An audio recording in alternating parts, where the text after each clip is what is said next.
When you start a survival or hardcore world in Minecraft, chances are you get bored of it easily, since you have no idea what to do after beating the Ender Dragon. Well, today I'm going to show you a step-by-step way to start and maintain a long-term survival world. And yeah, I know this isn't a Minecraft video ends video, but this is so important to make, especially because a good chunk of the Minecraft community falls victim to this, and this video can really help those people. Now, this step is the most important step of all, and can come before or after the creation of your world, and I'll tell you why. If at any time in your daily life you get an idea for a build, go into a separate creative world and build it as fast as you can. Sometimes when people have these awesome ideas for a project, by the time they get into the survival worlds and gather all the materials, they forget a lot of the details of what they're going to build. So this is why it's important to build your creation in creative mode as fast as possible, so that you can get all those details in, so you have a reference of what you're going to build.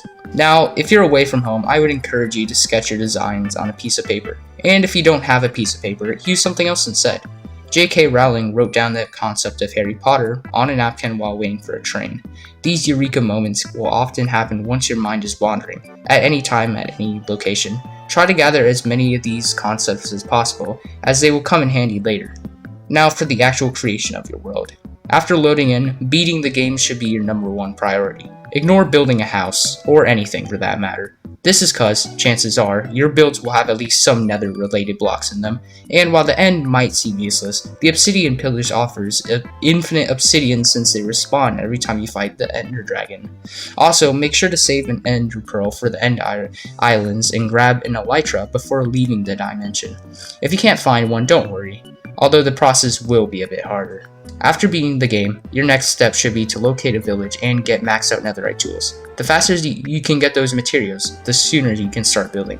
After that, you want to locate as many biomes and structures as possible, in both the overworld and the nether, and store the coordinates. Having immediate access to every single block in the game is a luxury only found in creative mode, but you can make it easier on yourself if you want to have the locations of everything.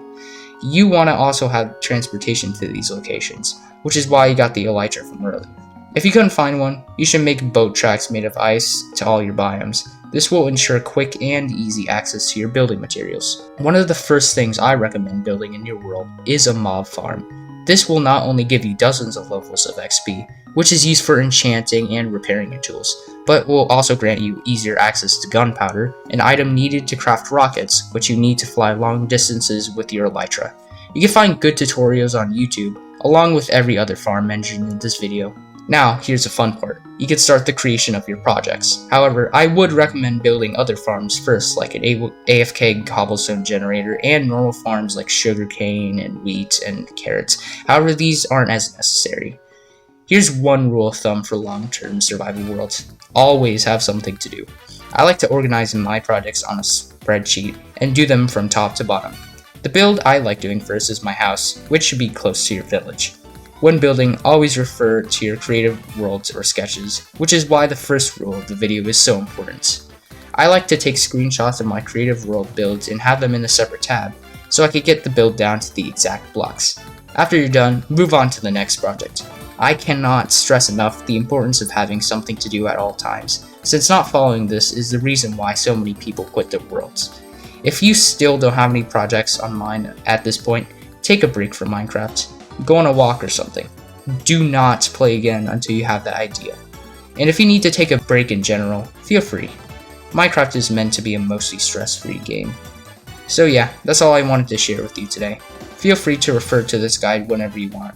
I don't usually beg people to do stuff, but share this video with your friends, cause if you're like me, you have friends who quit their Minecraft worlds too early. This information needs to be spread out as much as possible. If you really want to, like and subscribe, and I'll see you guys later.